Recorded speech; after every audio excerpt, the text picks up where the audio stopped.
Hello, everyone. Welcome to the Jefferies Healthcare Conference here in New York. It's a pleasure. Thank you for tuning in, everyone, in New York and online.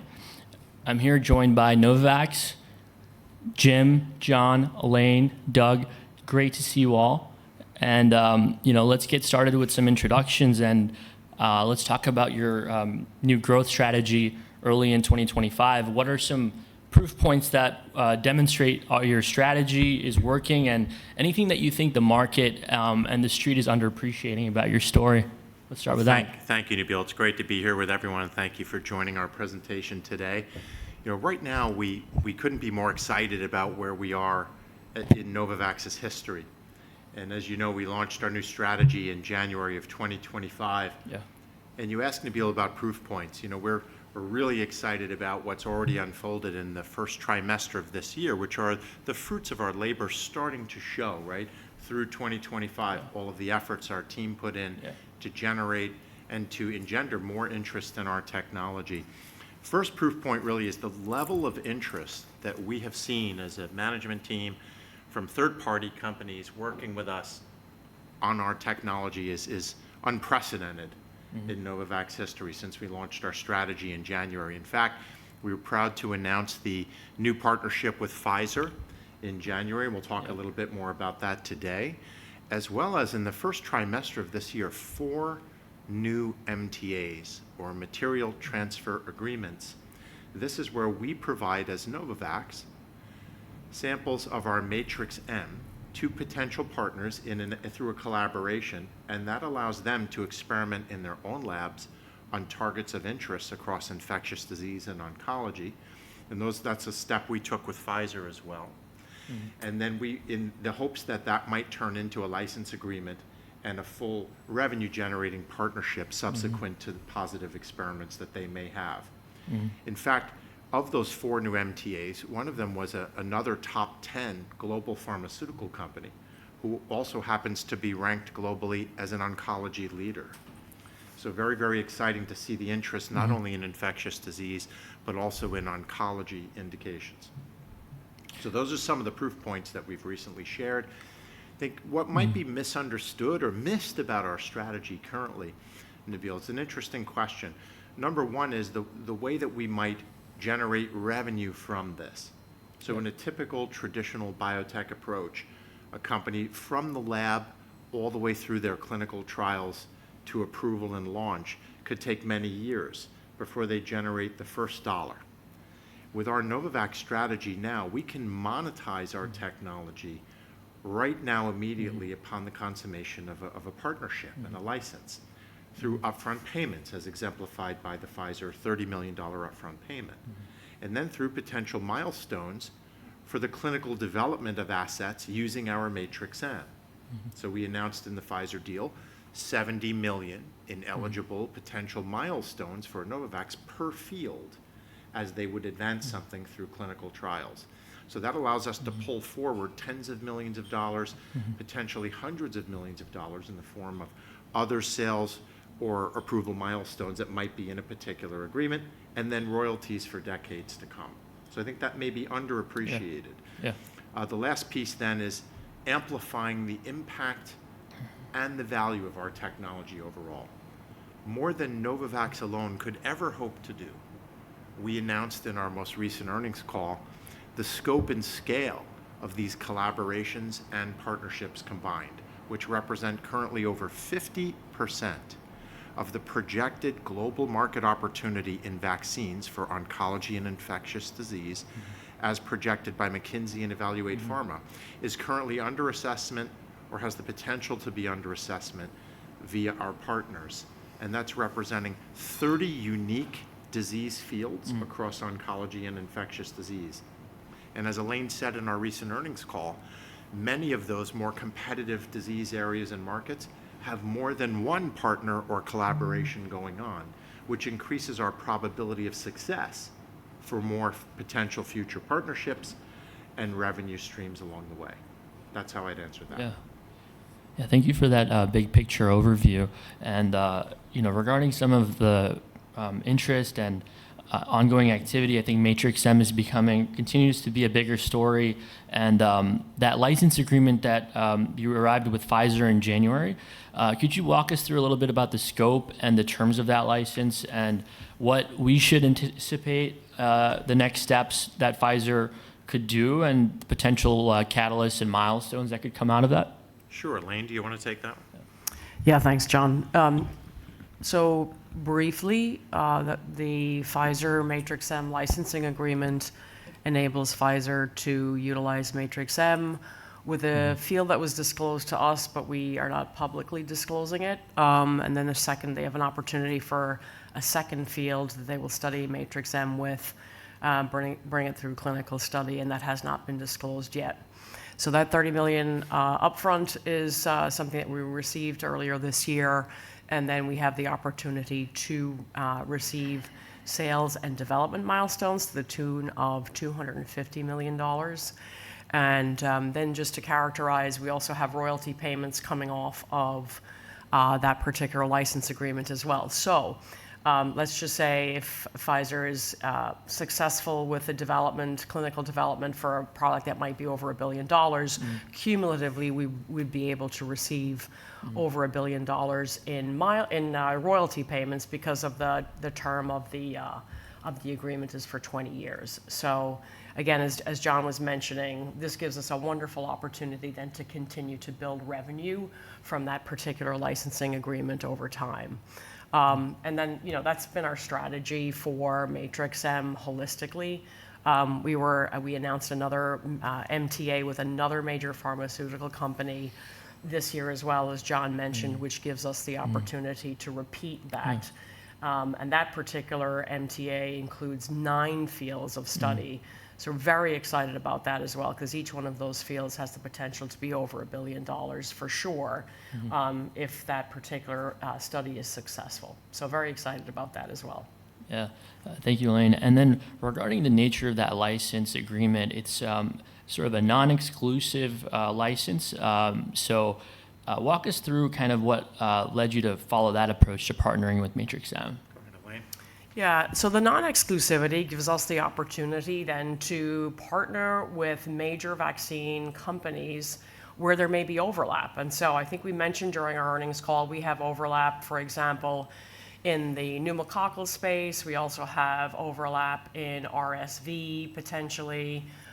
We also have overlap in, infectious disease such as CMV, cytomegalovirus. So again, having a non-exclusive opportunity gives us our opportunity to partner with companies. And so we are successful, right, because we have multiple shots on goal with our Matrix-M technology.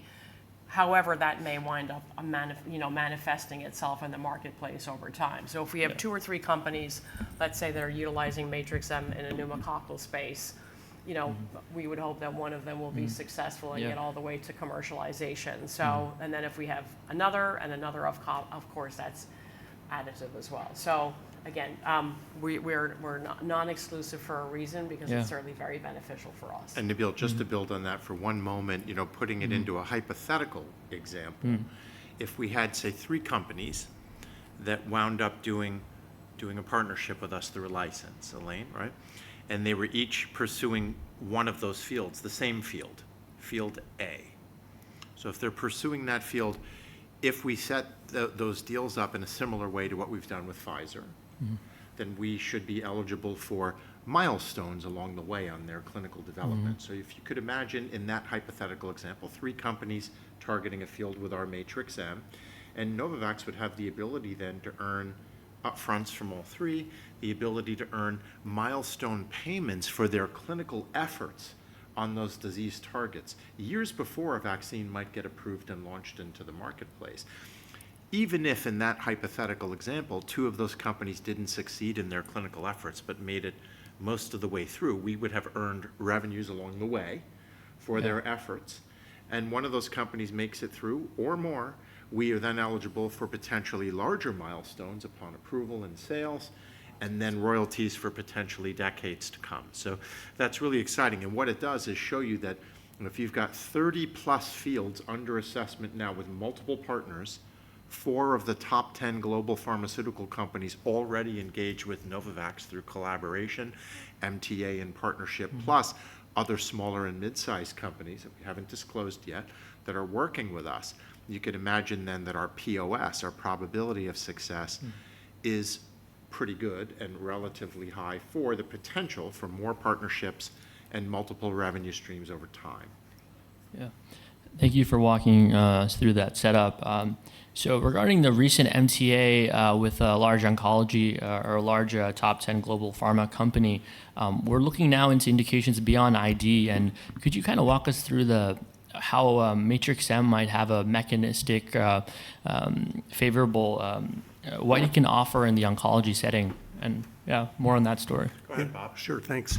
Matrix-M has a broad array of immunologic properties that make it such an exciting adjuvant in general, certainly in the infectious disease space, and a lot of that we think could have applicability to the oncology space as well. It's been well characterized to be a Th1 profiled adjuvant, which means that it induces not only antibodies and neutralizing antibodies, but cell-mediated immunity. And it's that cell-mediated immunity which is thought to be so important for oncology, particularly CD8 killer cells that exert the anti-tumor killing activity. Matrix-M has the ability to induce cross-presentation of antigens in the cell, and that leads to the downstream activity of the CD8 cells that we were just talking about. So those are some of the reasons why we think Matrix has great potential in the oncology space. And as we're learning from partners who are also conducting some of these studies, there's a qualitative aspect to the immune effect that Matrix produces as well. So it's not just numbers of cells, but it's about the quality of the cells that are activated. So anyway, we're very optimistic, and we really look forward to coming back at future sessions and talking more specifically about the data we've generated. And Nabil and Bob, thank you for that clear answer. Nabil, part of our strategy, one of the benefits of our strategy is we get to leverage not only the resources and capital of partners and companies we're collaborating with, but also their expertise. And we're working with some companies that have deep expertise in oncology and infectious disease. Novavax brings a wealth of experience on the infectious disease side with 2 vaccines that are actually approved and on market with our technology now, others that are in phase 3, others that are in early stage development right now.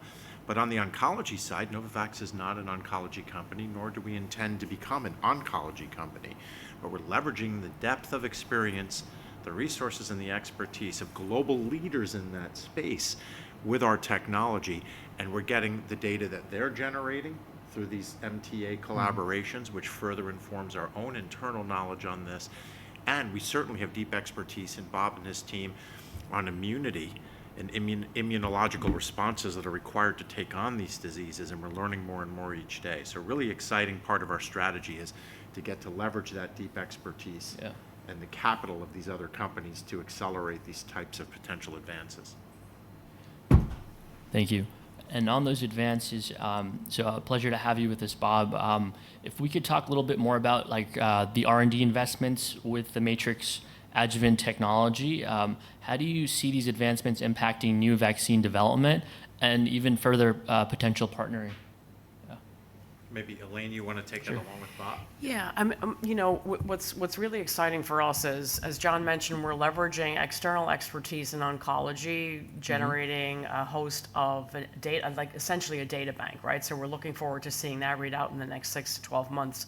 Internally, we're also exploring similar but different types of opportunities with Matrix-M. For example, Matrix with a TLR, how is that going to turn on the immune system to identify tumors? We're looking at different opportunities as it relates to Matrix in terms of its formulation as well. So what we learn internally, and we'll map that up against what we learn externally, again, to generate data, which will be powerful then in having future discussions with partners who are also very big players in the oncology space.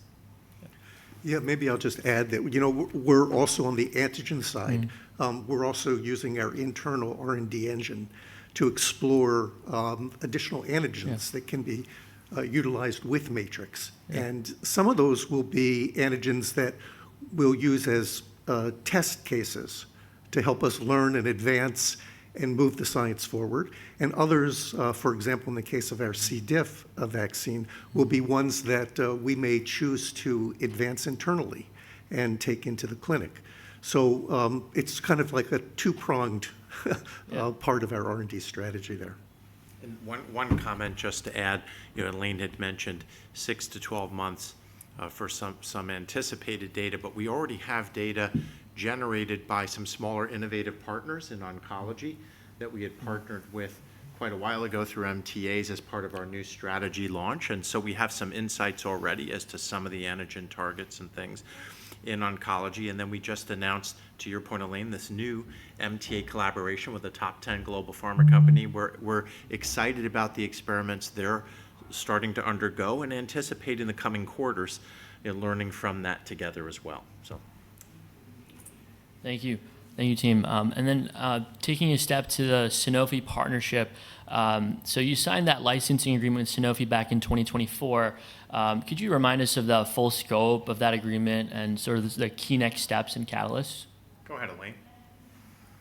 Yeah, so that licensing agreement was for the right to execute the commercialization of Nuvaxovid currently in the market. So that's the main focus that Sanofi has at the moment. And the other part of that collaborative license agreement was then also to prosecute a combination influenza and our Nuvaxovid program. So Sanofi is studying that both with Fluzone high dose as well as their flu block, and should be moving forward with that in the future. And then the third part was for the prosecution of Matrix M in their earlier preclinical work, which they would potentially then move into clinic. So very excited about that deal. We're mostly through most of the receipt of the milestones at this point in time. So we've executed that very well in partnership with Sanofi to date. Excited about that. They're obviously getting ready for the season this year, the upcoming season. And so maybe Jim, do you want to speak a little bit about that as well? Absolutely. And, as we look forward to the catalyst that lie ahead of us, it includes certainly the fall performance with Nuvaxovid. It includes Sanofi's articulation of the path forward, both U.S., Europe, and other markets for their kick programs, and then also further development. When we think about the milestones, for example, that lie ahead of us, outstanding. We have $425 million in milestones, $75 million due upon tech transfer. This is manufacturing tech transfer. There's $350 million in milestones eligible under the kick programs, including $125 million linked to the initiation of a phase 3, and then $225 million we're eligible for upon a U.S. Combination product launch. So a lot to happen there, both in terms of milestones and then really material opportunity in the marketplace, but also for royalties to us. A reminder on that marketplace. COVID market, it's running about $5 to $6 billion. And the flu market, about, again, $5 to $6 billion. So $12 billion total across the two. When you look at Sanofi and the flu in particular, they have almost half of that market in aggregate. So their net sales of the six, think about 2.5 to 3 billion. That sales amount for Sanofi, highly concentrated in the enhanced flu market. So think 50 and older, the higher price premium marketplace. There, Sanofi has almost 2/3 market share. As these markets evolve, COVID plus flu, Sanofi and others see a combination market, COVID plus flu, is where this market is going for many, many reasons. We have the ability to be a part of the evolution of Sanofi's market-leading flu when combined with our Nuvaxovid to really take an ever bigger share of that combined 12 billion opportunity. So super excited about that. This fall, which was your question, is the first step towards that. What should you expect? the same way that Sanofi methodically built that market-leading flu market over time, watch for an analogous approach. Now, we're not guiding for them, but we would say, their history would say, they invest and they have a methodical approach over time. An example of recent investments, in the COMPARE study, really critical study that just read out, that showed the favorable safety profile of Nuvaxovid versus the next gen from Moderna. So really happy with the investment profile and where they're going with these assets. Thank you for that overview, Jim. Yeah, so we're really excited about seeing that, the KICK program. And if you could just update us on the current status of that program and when might one or both of those Sanofi KICK programs advance to phase 3. Jim, do you want to start and then have Elaine perhaps build on that? Well, sure. So one of the reasons why that we're always a little careful here is, hey, we can't speak for Sanofi, but what I can do, and this is something that we are more than willing to, is emphasize what are the public statements Sanofi has made.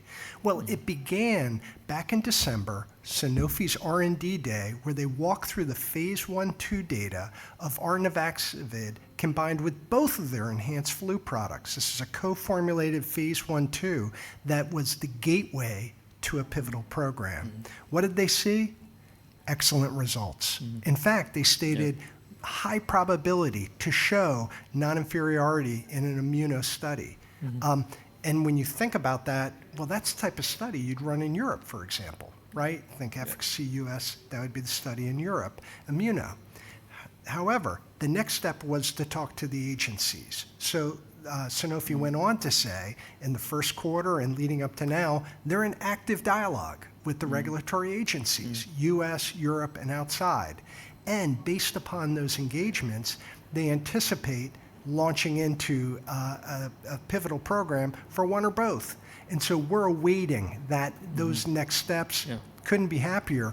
The most recent data point, World Vaccine Congress. They again presented that data. They again presented their conviction that this market's going to combination. And importantly, on top of that, when they look, Sanofi, at their growth drivers, and they talk about the big 3 future growth drivers, not just for vaccines, but for their company, the KICK programs was one of their big 3. And so that's how important they're saying, Sanofi is saying, the combination programs are to the future of Sanofi. No, well said, Jim. And obviously, we can't speak for them. That's their own public commentary that we're sharing with you. But they're outstanding partners, outstanding levels of communication between our executives at Novavax and Sanofi. And then you just look at the COMPARE data we talked about, or we will talk about today. Again, they leaned into that. That's part of their methodical approach to investing in the space and really helping to drive share and future share for Nuvaxovid. So. Yeah, and then one more question there. Just as we think about that 26-27 season, how do you see Sanofi planning to sort of position Nuvaxovid in the marketplace for that upcoming season and beyond? I mean, again, we're not going to speak directly to their marketing campaign. They hold the license for that, and they have their hands on the wheel, so to speak, on that, Nabil. But you can see them leaning in with this COMPARE data, really noting the tolerability of Nuvaxovid versus the other products, and they're bringing their expertise to bear to the market from a contracting perspective, a marketing perspective. Expect them to be reaching out through many vehicles to the consumer audience and the physician audience, and are really leaning into that tolerability data in particular. But we'll see how they unveil that campaign. We've seen the campaign. They've walked us through their plans. We're very excited about it, and I think you will be too when you see it launch. Thank you, John. And looking more internally in R&D investment strategy, we talked a little bit about this. We just highlighted a little bit of the C. diff. So I'm curious how we think about advancing the internal vaccine candidates and generating data, and how you consider advancing a candidate yourself, or going to, in talking about late stage or to the market. And then we can start with C. diff after that. Go ahead, Elaine. Yeah, just from a strategic perspective, for us, we looked at the fact that there's a significant unmet medical need within this infectious disease, of course. Companies have stepped up to the plate to study this and have failed. We learned from that. We iterated on this for many, many, many months, both from an assessment perspective as well as a scientific perspective. So we're delighted to be advancing our C. diff candidate, and our goal is to do that, within the next several months. Bob will speak a little bit more specifically about it. But again, the crosshairs for us was the decision around significant unmet need, large market, both in the U.S. and globally. So we're very excited about that opportunity. It's over $1 billion, potentially between 1.5 and $3 billion. So that was also a key focus and a key inflection point for us as well. But maybe, Bob, you want to speak a little bit more about the opportunity? Yeah, maybe I'll talk a little bit about why we think our particular candidate is differentiated from what else is out there right now. Like Elaine said, it's a huge medical problem. No currently available, no currently licensed vaccine. What we've seen is others in the past have developed toxin-based vaccines that have failed in the clinic thus far. And what we're doing is we've developed a vaccine construct that goes beyond toxin only, right? So we have toxin antigens, but we also have non-toxin antigens.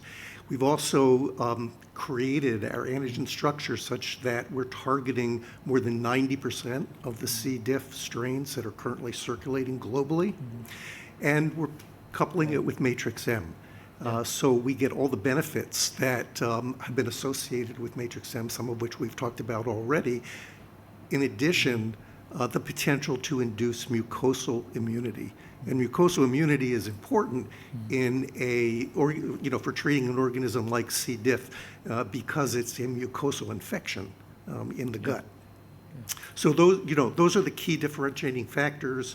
We're looking forward. We're in IND-enabling tox studies now, and hope to be able to bring this candidate into the clinic as early as 2027.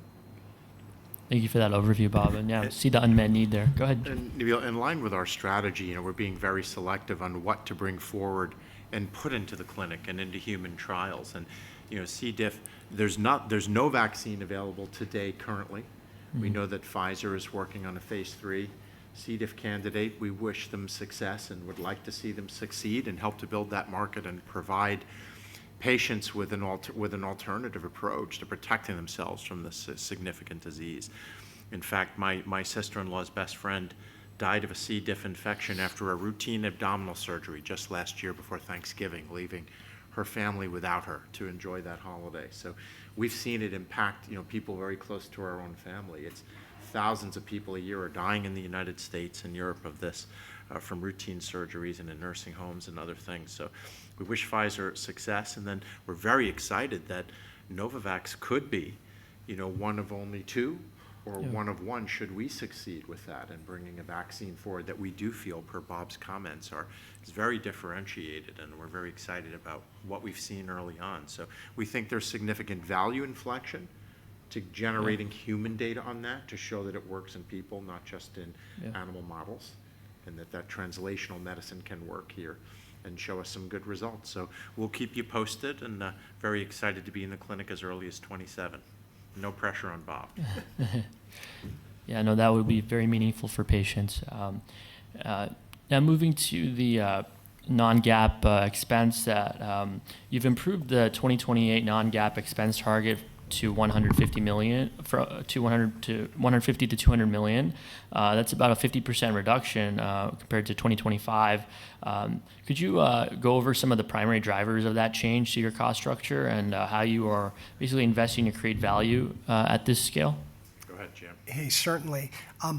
For folks who are familiar with our journey, while the 50% reduction to our non-GAAP R&D and SG&A may sound pretty impressive, right, from 2025 to 2028, when you go back as recently as 2022, we're talking about a reduction of almost 90%. And what it genuinely captures is the reconfiguration of this company and the focus of this company around this technology and unlocking significant value through our growth strategy.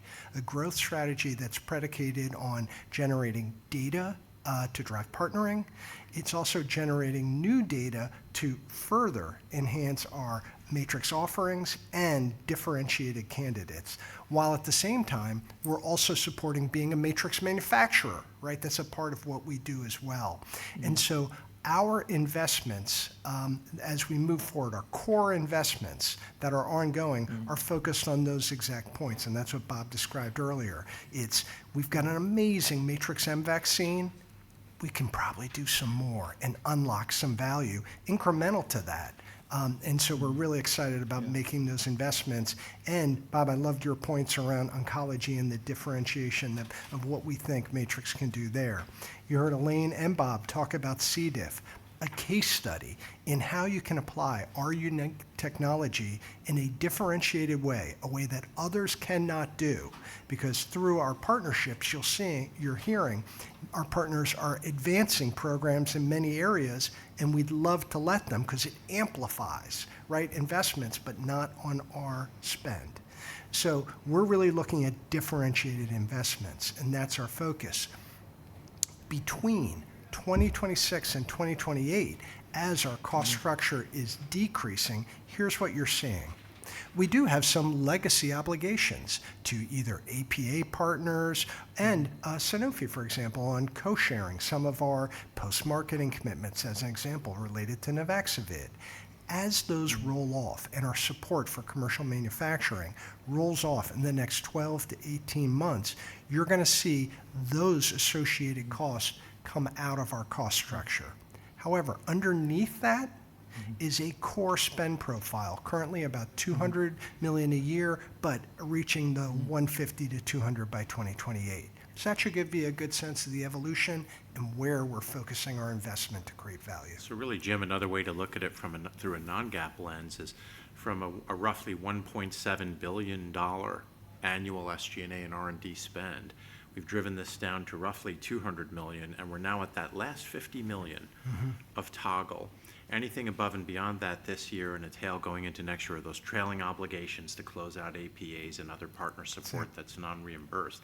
And that enables us to keep the core capabilities needed to execute on this strategy. You know, we're keeping R&D core capabilities to generate data, support these partners, and make some of these partnerships possible, frankly. So key to execution is keeping those core capabilities in a lean infrastructure. That's it. Excellent. Thank you. And one more question. As we look at the upcoming, so you've guided to non-GAAP profitability as early as 2028. Could you just give us an overview of what potential milestones, any things that we can expect, and how you plan on reaching that goal? Yeah, go ahead, Jim. So, Nabil, thank you for making that point in this question, because this is a spot of high interest with investors and others, namely that, one, we have enough cash on hand to go and fund our company all the way into 2028 without any incremental funding coming into the company absent the reimbursements. So really important, we've set up a cash runway. And coinciding with that 2028, you're hearing our non-GAAP cost structure. We're also seeking to reach that by 2028. And three, we also have the ability to reach non-GAAP profitability, namely through the diversified revenue stream across partners, through royalties, milestones, upfronts. We see the potential as early as 2028 to be non-GAAP profitable. What does that look like tangibly? Well, at midpoint, 175 million R&D and SG&A. And so picture you've got, 25, 30 million in stock-based comp, for example, then your break-even is about 150. That's what it looks like. But we're not focused on break-even. We're focused on driving cash flow, orders of magnitude higher than our cost structure over time. And we believe that this partnering model and our existing partners we have today and the ability to supplement it has the ability to create, as I said, orders of magnitude more cash than our cost structure, and that is a critical value creation moment. We, of course, will always evaluate our ability to continue to invest in our technology, and we'll evaluate what to do with that cash over time. Will we just invest in the company, or might we contemplate returning efficiently cash to shareholders, All of that is on the table and being evaluated, all towards value creation. Thank you. Well said, Jim. Thank you. Nabil, I think we're just about at time. If I could have just a closing comment here to say, another benefit of our strategy is the ability to amplify our tech, and beyond the potential revenues, orders of magnitude of revenue coming in above and beyond our cost structure is our intention. It's really the impact on global public health and human health. And that actually matters a lot to our team. And Bob, we've talked about that time and time again in the hallways of Novavax, right? Our scientists, our employees, they actually really believe in what we're doing. Mm-hmm. They believe in our technology, and they choose to be with us at Novavax. Mm-hmm. Like Jim said, we've basically reduced our costs and our head count 80 to 90% plus, and on our way to even more now. And our retention level of talent is well within or even above industry benchmarks when you look at it. There's a passion here, and we want to leave a legacy. So not only to drive capital and reward our investors who've been patient with us as we migrate the company into a new strategy, completely rebuild it from the ground up and change our mission and our vision. And we're in the middle of that execution right now. But the chance to leave a legacy, to impact billions of lives with potentially dozens of vaccines and immunotherapeutics taking on cancer, bacterial and viral infectious disease, something that we're all really proud of being part of and excited about the future. Thanks for your time today. Thank you. Thank you.